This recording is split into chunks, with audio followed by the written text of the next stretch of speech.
iluminar e tornar-se nosso amigo. Eu tenho hoje excelentes amigos espirituais que foram terríveis inimigos espirituais. E hoje nós estamos numa boa. Qual ocorre na Terra?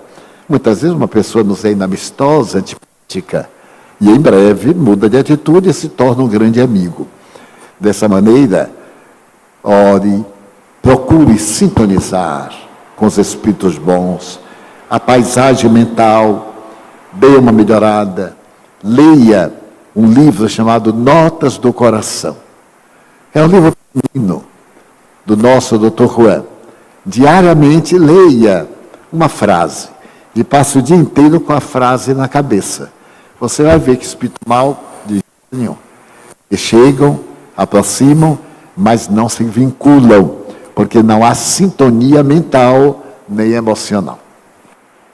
Existe a possibilidade de passarmos a nossa existência sem identificar o nosso talento, o nosso propósito.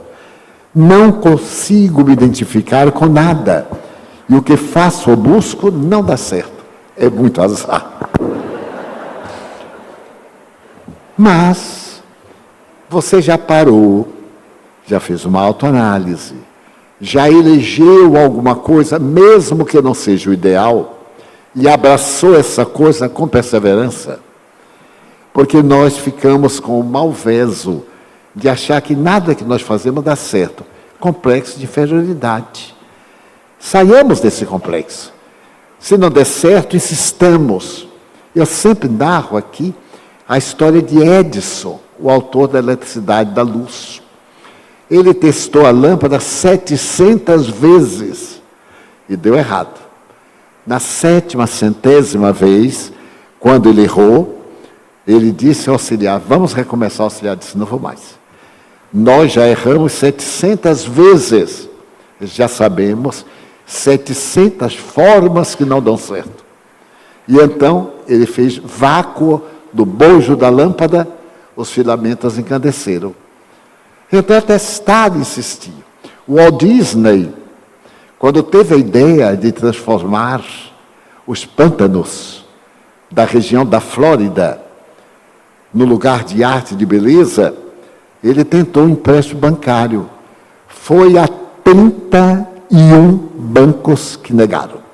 31 bancos que negaram. Mas ele não desistiu. E hoje, 1/3 da Flórida pertence a ele. 1/3. E ele está no além. Imagina se estivesse cá. Já tinha comprado a Flórida toda. Já colocou no Japão, já colocou em Paris, nos arredores de Paris. E vai expandindo também, colocou na Califórnia, em tamanho menor.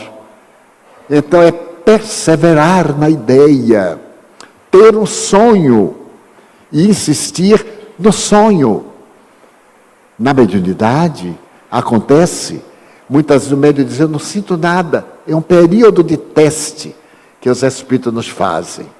Chico Xavier me confessava, quando estava psicografando o Parnaso de Além Túmulo, que às vezes uma semana inteira ele não sentia nada. Na outra semana era com a maré alta. Ele não parava de escrever, tinha que suspender. Os espíritos estavam testando para que ele tivesse consciência de que o fenômeno não era por ele provocado.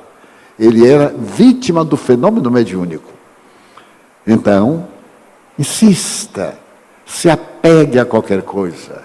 E você vai notar que essa frieza emocional e esse desinteresse, a falta de propósito e de talento, é somente um pouco de frustração e de decepção que se prolongou.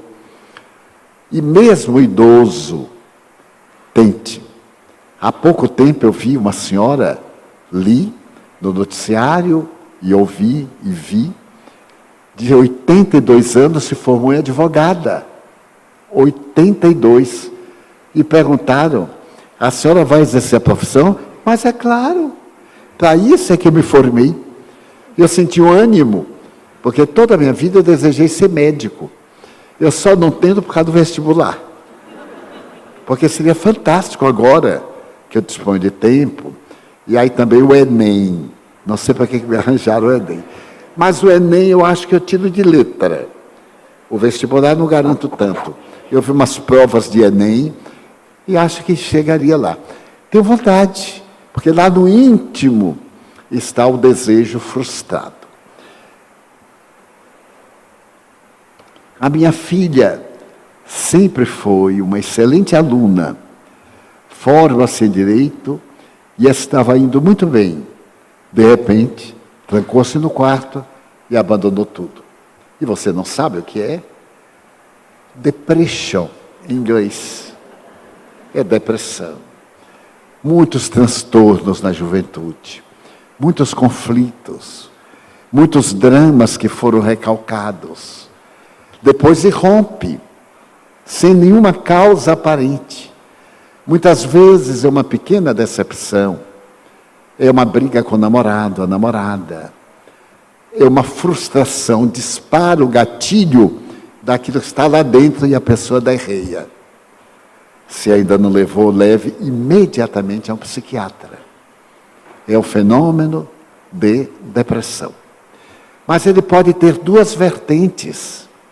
Pode ser uma obsessão de caráter depressivo e pode ser uma depressão de natureza orgânica. Há 3 semanas eu falei aqui sobre a depressão. Na reunião anterior eu falei sobre a esquizofrenia. Então vale a pena, de imediato, amanhã, se ainda não foi, ir.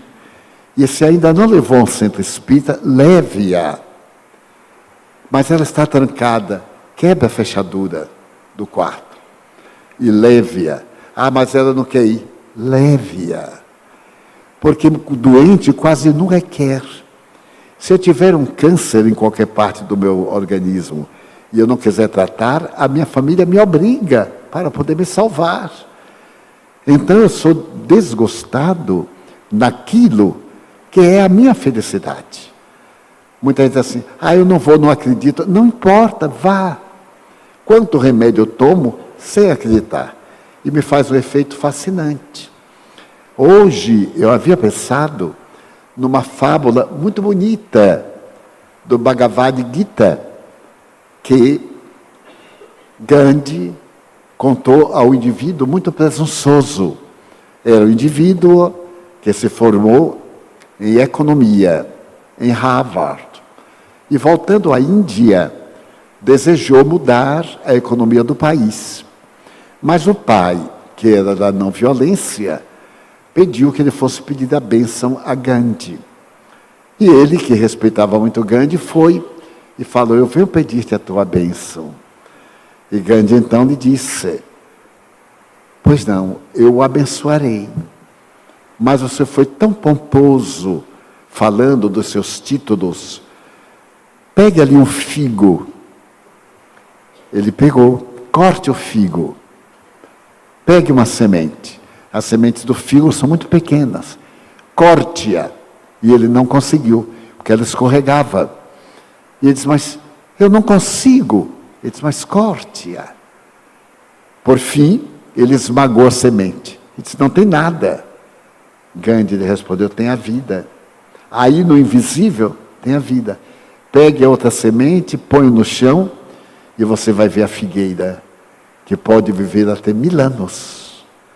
Então, dirá mais tarde, Antoine Saint-Exupéry, através do Pequeno Príncipe, o mais importante é sempre visível aos nossos olhos. Dessa forma, a nossa mocinha está com uma problemática depressiva, que pode ser uma perturbação, levando ao transtorno, ou pode ser um transtorno orgânico, atraindo também a depressão. Os médiuns são os primeiros doutrinadores. Se eles são médiuns, são passivos.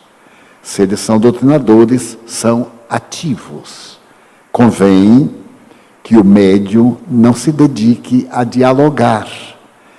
Porque na condição de médium, se ele vai dialogar com um espírito perverso, ele entra na faixa vibratória e passa a assimilar as emoções do espírito. Daí o doutrinador deve ser neutro, mediunicamente. Se tiver mediunidade, ele deve optar pelo exercício da mediunidade ou pelo exercício da doutrinação, do diálogo.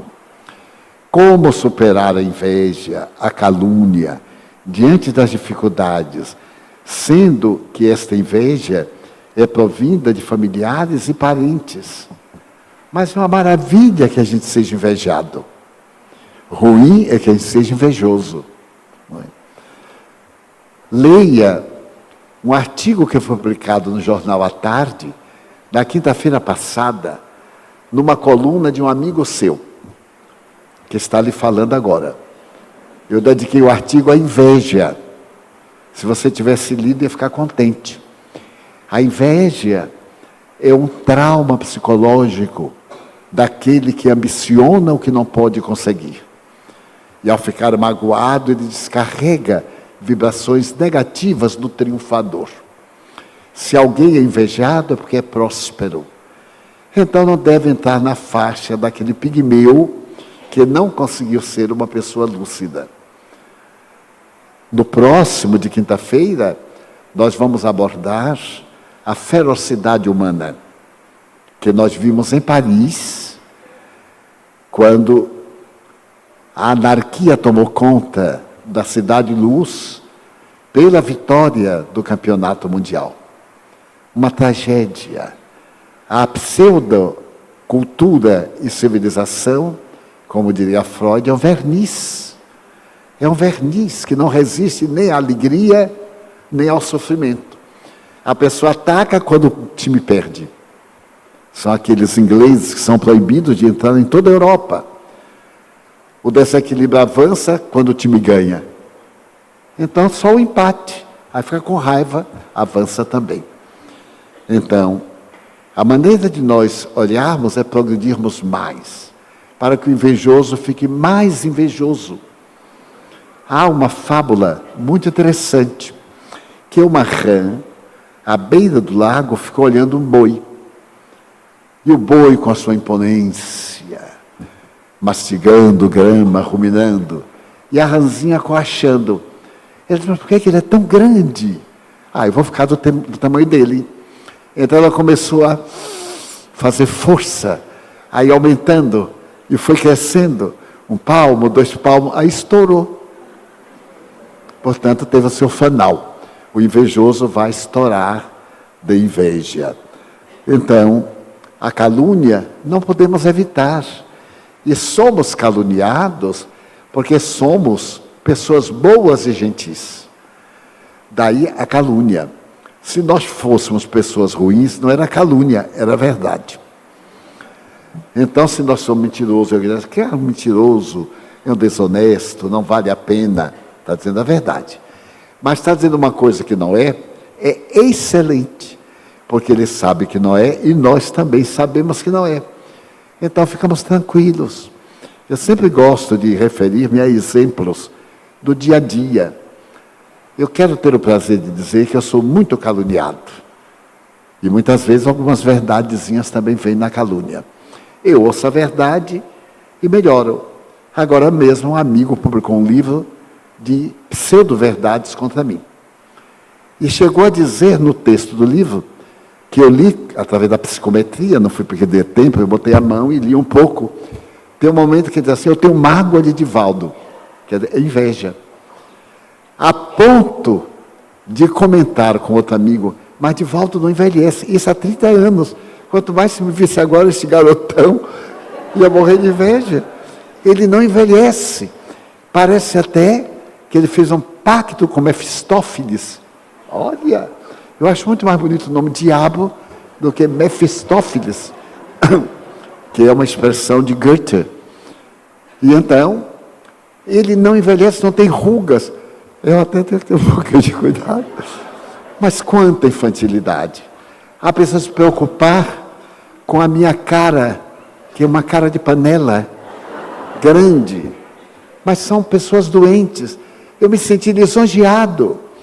Ele parece muito com uma personagem histórica. Só o retrato envelhecia. E aí ele me desmereceu, porque a personagem era má. O retrato envelhecia e o indivíduo continuava bem. Mas eu achei tão fantástico que eu já comprei 5 para dar a amigos e dei amigos, para que eles me conheçam. E me baseio numa história real de um homem extraordinário, o senhor José Cupertino de Sena, que é o fundador da Federação Espírita do Estado da Bahia. Ele morava em Juazeiro e é um intelectual enquanto esteve na Terra, poeta, latinista. Ele conhecia tanto a língua portuguesa que teve uma discussão célebre com o professor Carneiro Ribeiro, que era um dos gênios da língua portuguesa no Brasil. Então tiveram uma réplica, uma tréplica, e ele conseguiu ganhar. E então ele era espírita em Juazeiro, e um dia o bispo da missa fez bullying com ele. E disse, esse sujeito, esse petitinga é um peixe que tem no Rio São Francisco, que fica só na lama. E então ele tolda a água, ele balança, e a água fica sempre escura.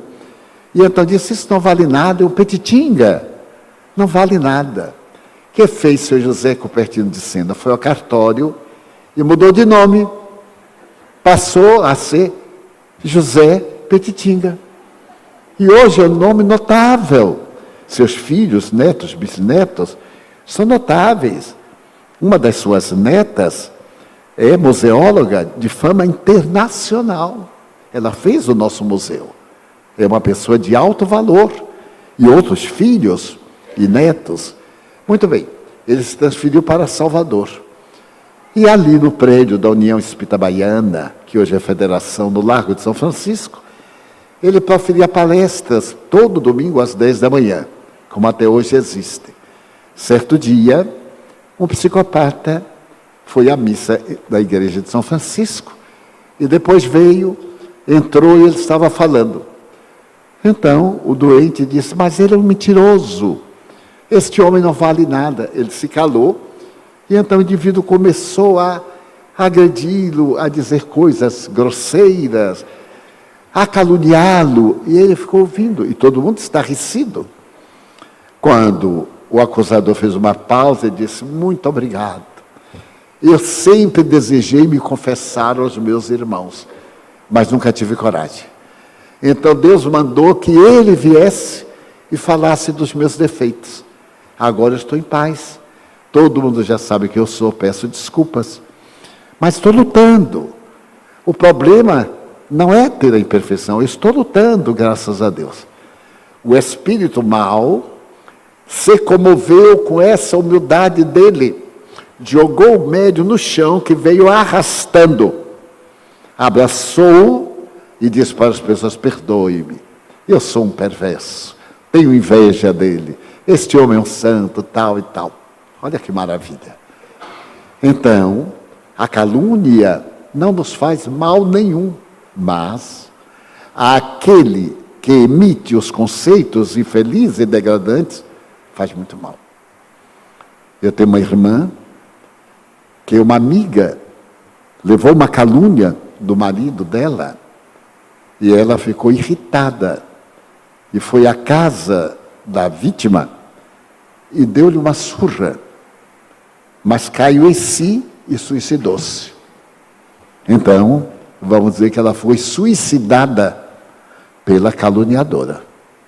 Porque há pessoas que têm prazer em contar as coisas negativas. Eu recebo e-mail de pessoas me contando tragédias sobre outros que eu nem conheço. E eu fico admirado como tem tempo para espalhar coisas degradantes. Mas é a inferioridade humana.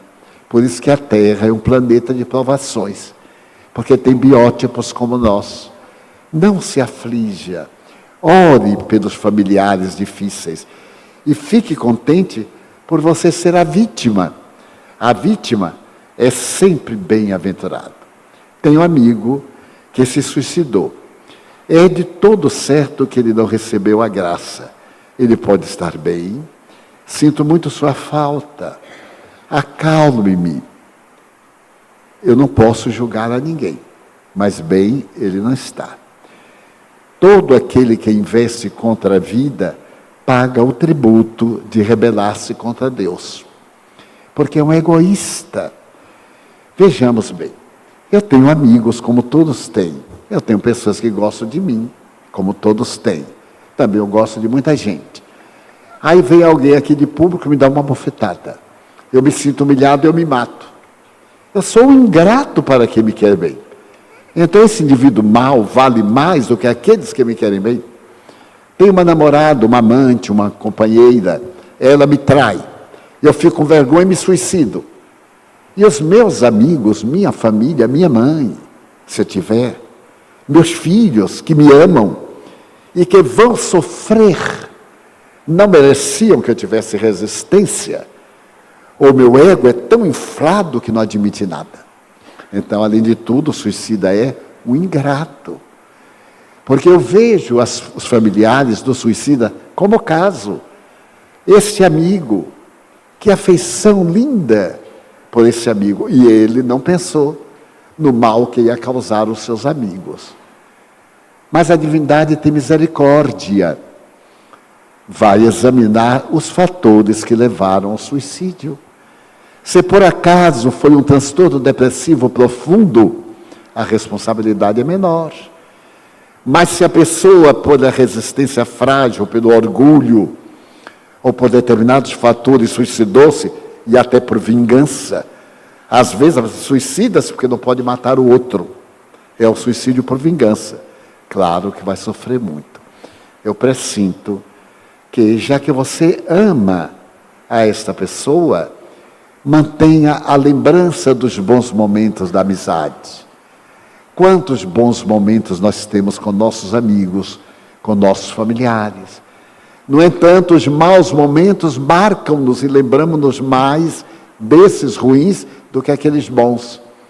E ao lembrar de um bom momento, uma boa conversa, uma viagem, um encontro familiar, lembre, sorria e ore. E diga a fulano, eu ainda me lembro de você, quanto fomos amigos. Que Deus tenha misericórdia. Que você se arrependa do ato, se esforce, porque você pode reabilitar-se. Eu me congratulo com esse amigo que sente a falta do seu amigo. É uma bela lição de fraternidade. Como fica o perispírito de um suicida? Fica marcado pelo golpe desferido para a morte.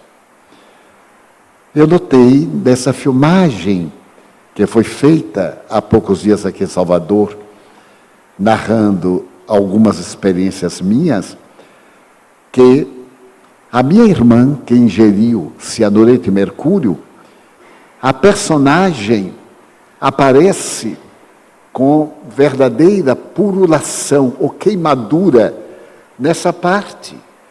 E me impressionou a sutileza do diretor, que através de maquiagem mostra o perispírito dela.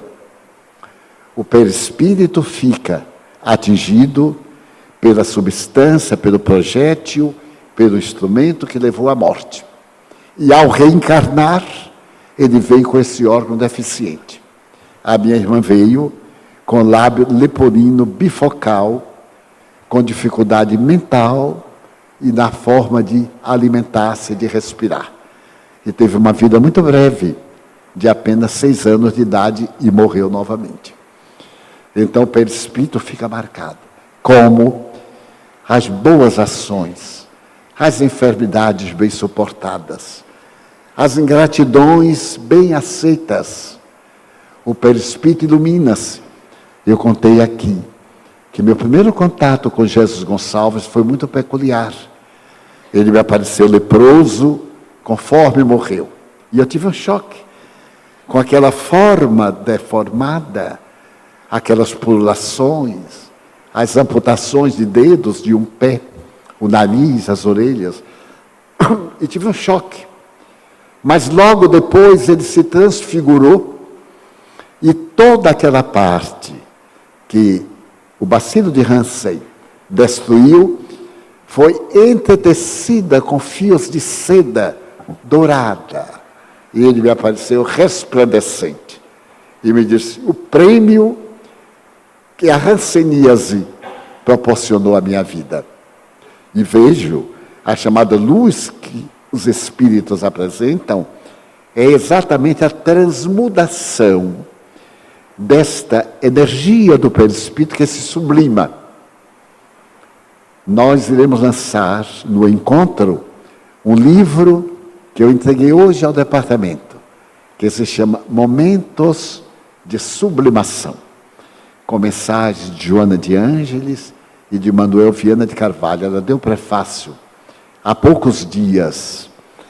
É de uma beleza e explica exatamente isso, essas deformidades que nós nos causamos através da nossa conduta.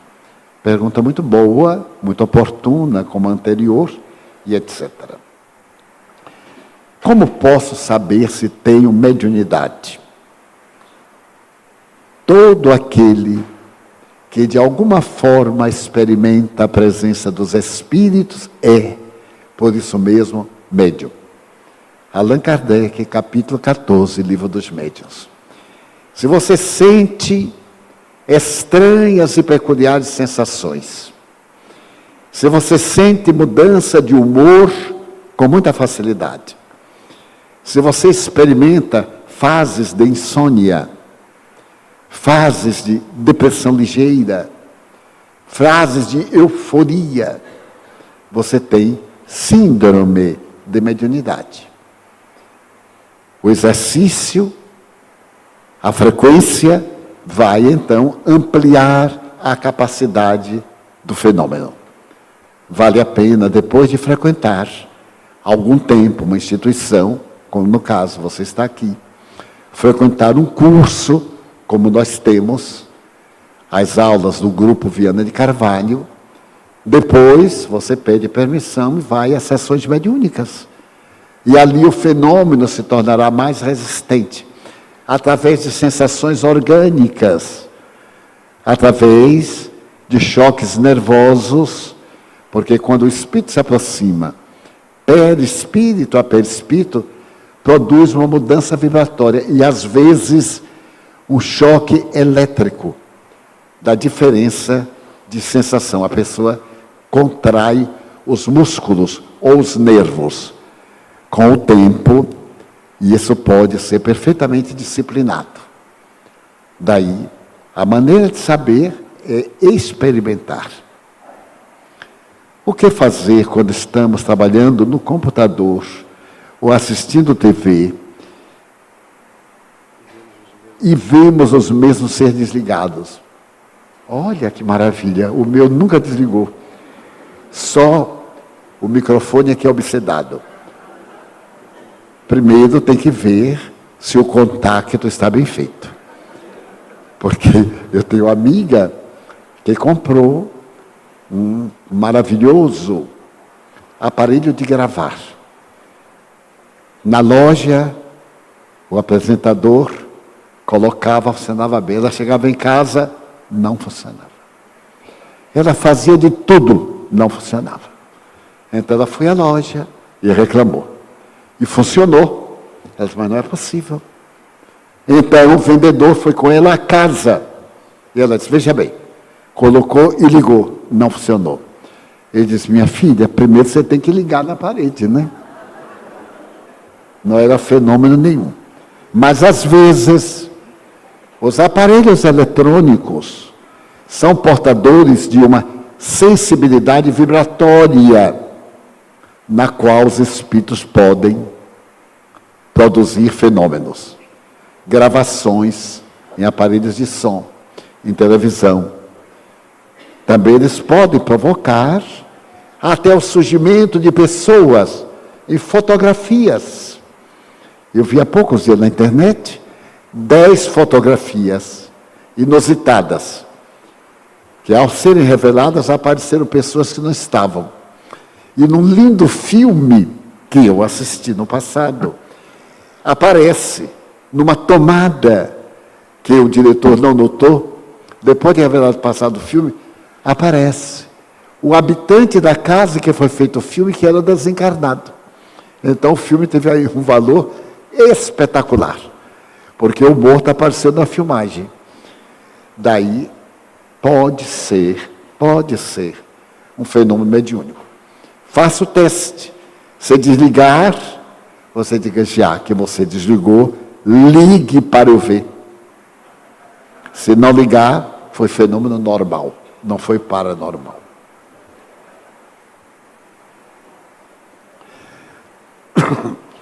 No momento do processo da reencarnação, como se dá o desaparecimento do espírito no plano espiritual? Em que momento há o acoplamento com o corpo carnal e como ocorre? Muito fácil. No momento em que o espermatozoide invade o óvulo, o espírito já está ligado mentalmente ao espermatozoide.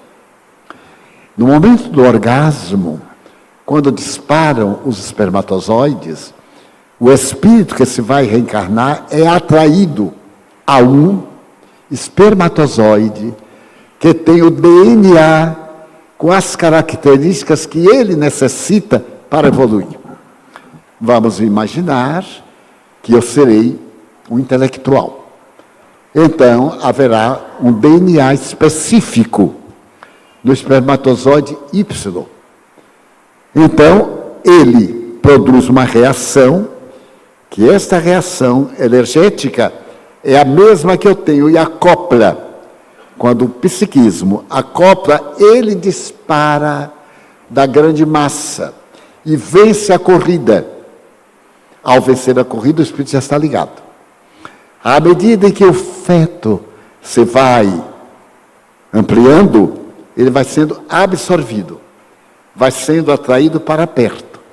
E até o momento extra-parto ou extra-útero, ele toma o corpo pequenino e, às vezes, a sua dimensão, porque ele não diminui totalmente, é maior do que o invólucro.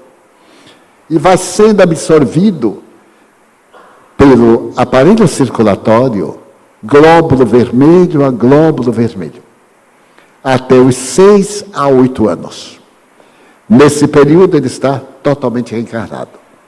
Kardec assevera que no momento do nascimento dá-se a reencarnação. Dá-se a reencarnação, mas não se completa a reencarnação. Kardec não teve tempo de estudar, nem os recursos da genética da época eram explícitos. Mal se sabia por que se engravida, e não se conhecia nada mais. Para nós termos uma ideia da grandiosidade disso, somente no ano 2000 é que se pôde estudar o genoma humano, através de mais de 200 genetas, em 20 universidades dos Estados Unidos, em vários anos. Ao tempo de Kardec, não se conhecia ainda a genética. Se ensaiavam os primeiros passos. Então, hoje, com conhecimento genético e da parapsicologia, nós lembramos das crianças que recordam do passado, porque ainda não estão encaixadas totalmente na massa cerebral.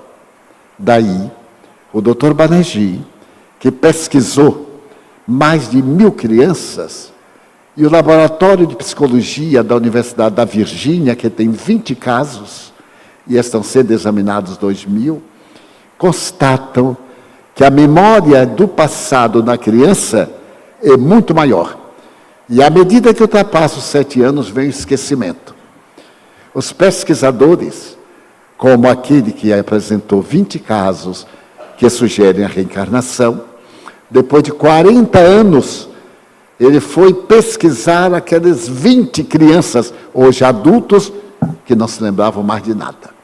Porque ao haver o mergulho no cérebro, há o esquecimento.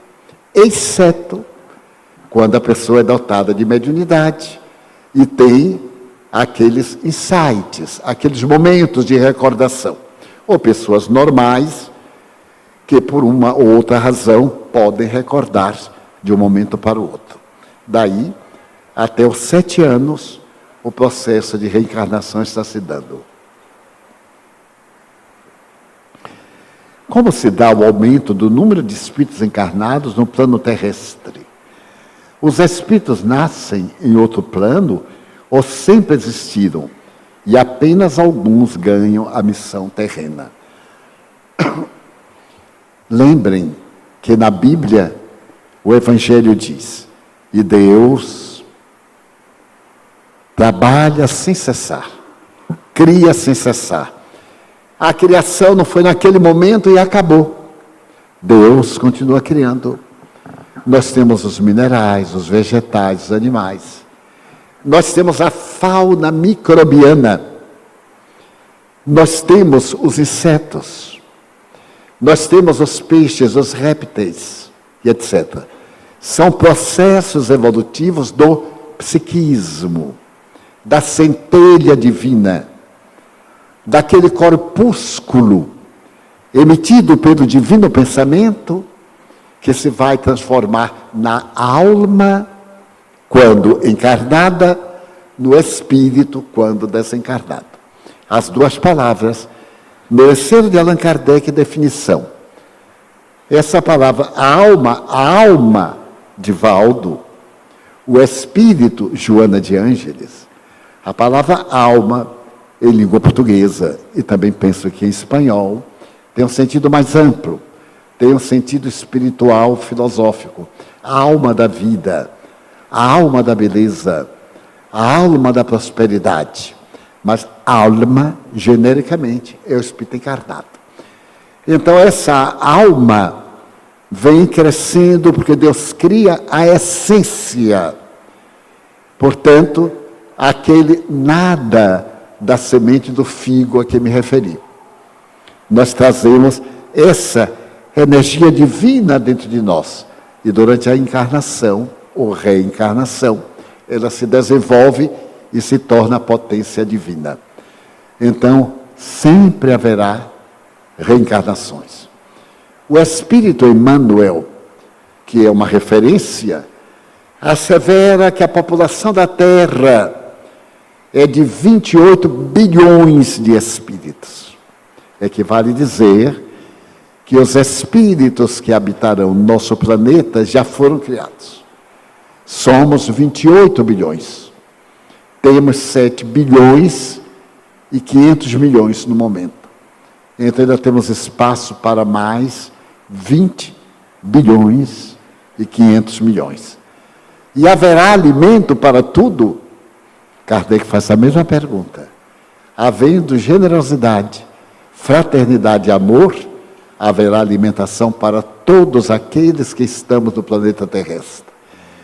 O desperdício, o desinteresse é que faz que não haja alimentos e vergonhosamente morram uma média de 80 milhões de pessoas por ano à fome, por causa do nosso egoísmo. O tempo avança, mas atendemos a um bom número. Vamos então preparar-nos para os nossos passos.